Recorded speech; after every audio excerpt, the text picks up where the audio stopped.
I know I can't possibly hide you no matter where I go. With a foot and a half on me. We were just reminiscing that we go back like 17 years. It's been a while. It's been a long while, and in those 17 years, well, you used to sell cassette tapes. Has anybody even seen a cassette tape recently? Then you graduated to CDs and videotapes, and you've accumulated a lot of awards.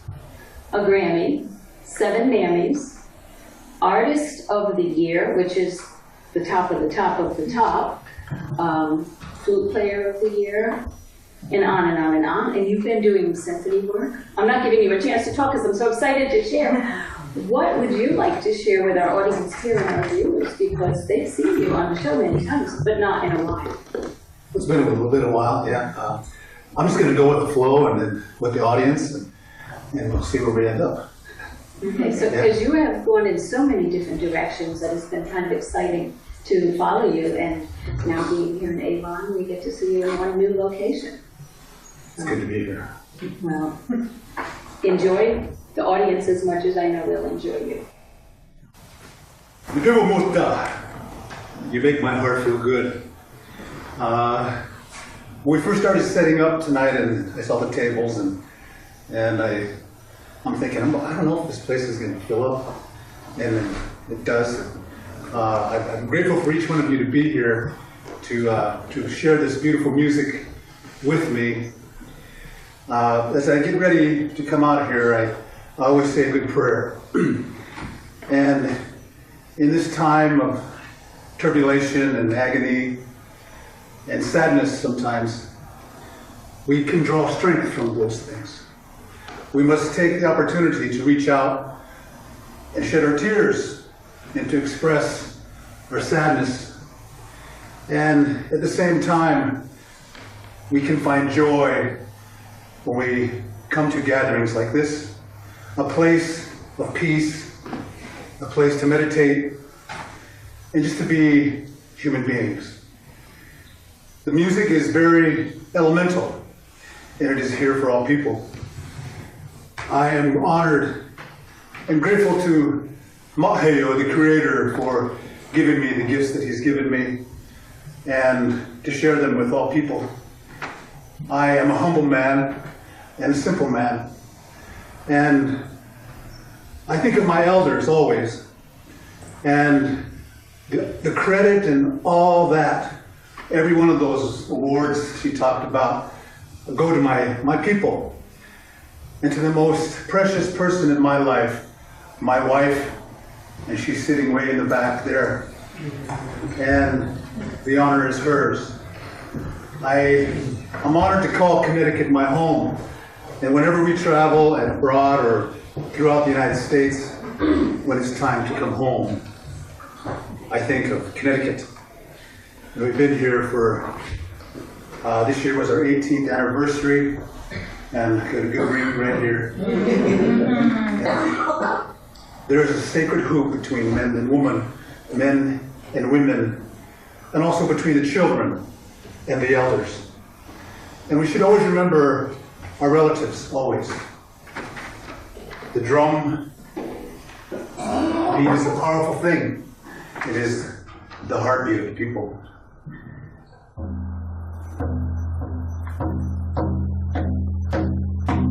Diash, Maheo.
I'd like to tell you the legend of how the flute came to our people.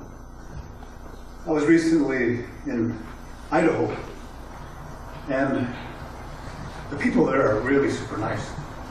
It's amazing. And that's the first thing that my wife and I noticed, even when we were getting on the elevator. Sometimes in our hurried lives, we forget to connect to one another, and we brush right by each other. And I don't think we intentionally mean to be rude or narrow-minded a little bit. You know, we're sometimes too focused. And there, people they would make eye contact, and they took time to say, hello, how you doing? I heard sir a lot, and it was good. And we were performing The Gift of the Elk. And Jim Cockey is the composer, and I play the native flute parts and singing and spoken word. And the spoken word part of this symphony is this story. And it is how the flute came to our people. And we do not add anything to it, and we do not take anything away from it.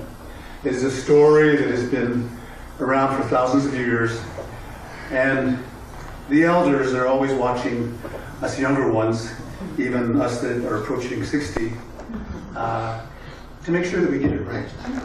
That we're bringing a decency to this thing, and not talking of things we know nothing of. And my mother, she said, always be the simple flute man that you are.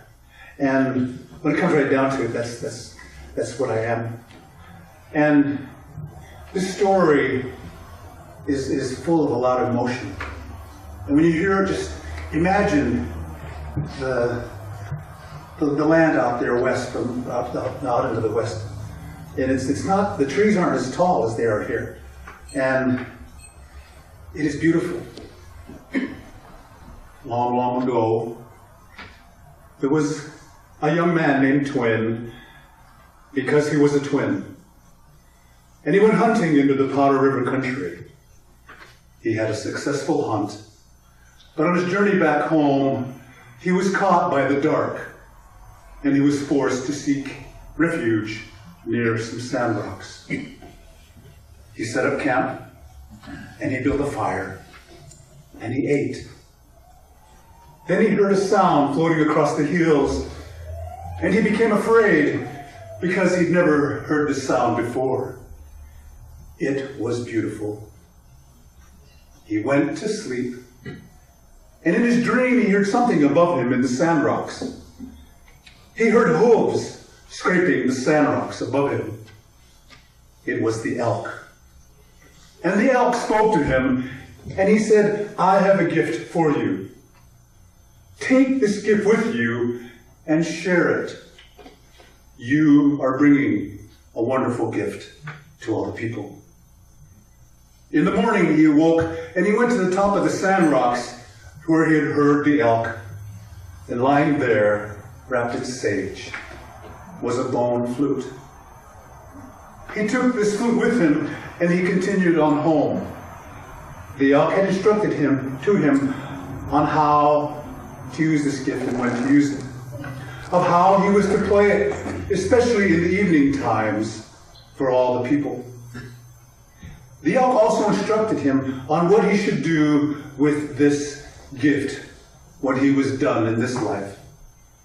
That when he would go back home to Creator, that this gift should be taken back to where it was given to him. And so, upon his death, this flute was taken back to the sand rocks. Twin had followed through with this wonderful gift. And with his life, he had spread love, the gift of the elk.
I sometimes forget to offer my Cheyenne name.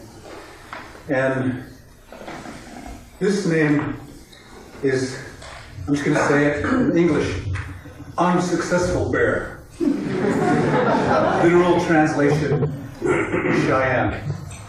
And I always knew the Cheyenne name in Cheyenne, which is Hospinahgo. Nahgo means bear.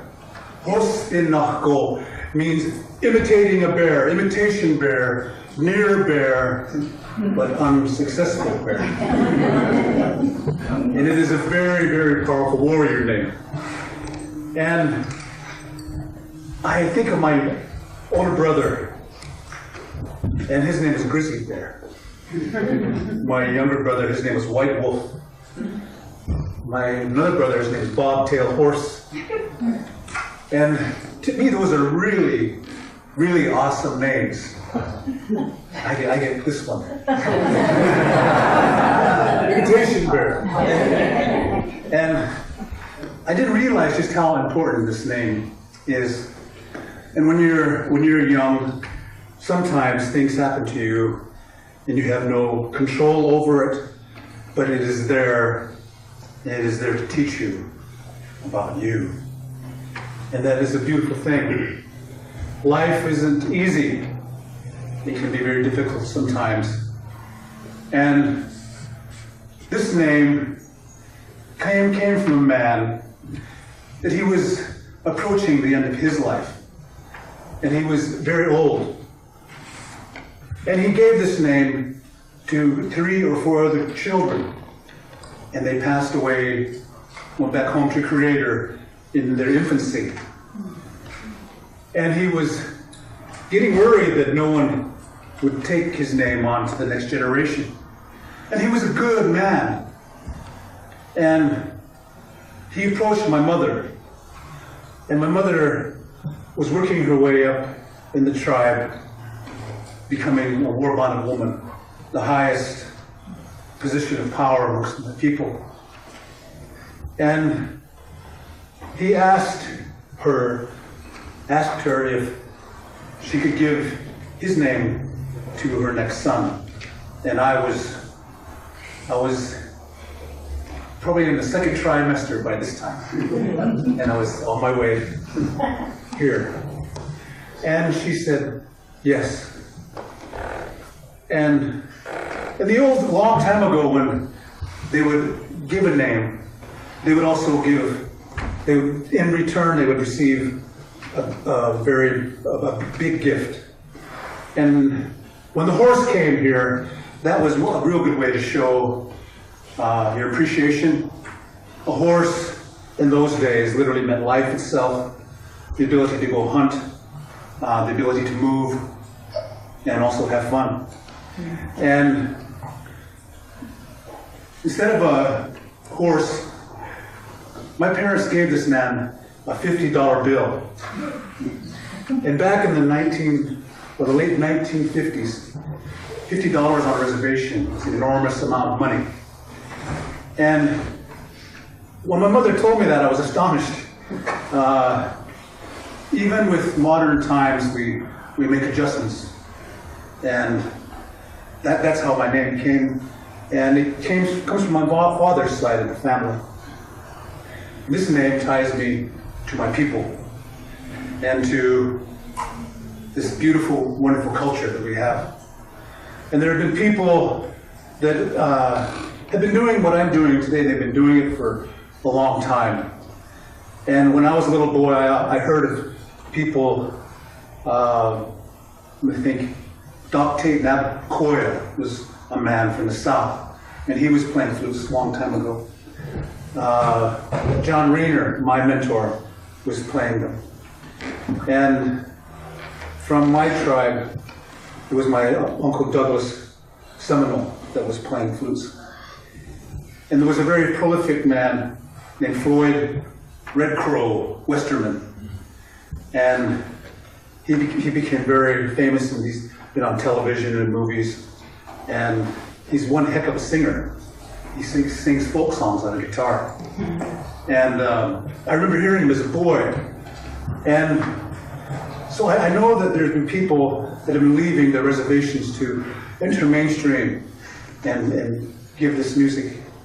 And when I decided to do this, I thought, well, you know what, I really want to showcase the traditional side of it, and to keep doing that.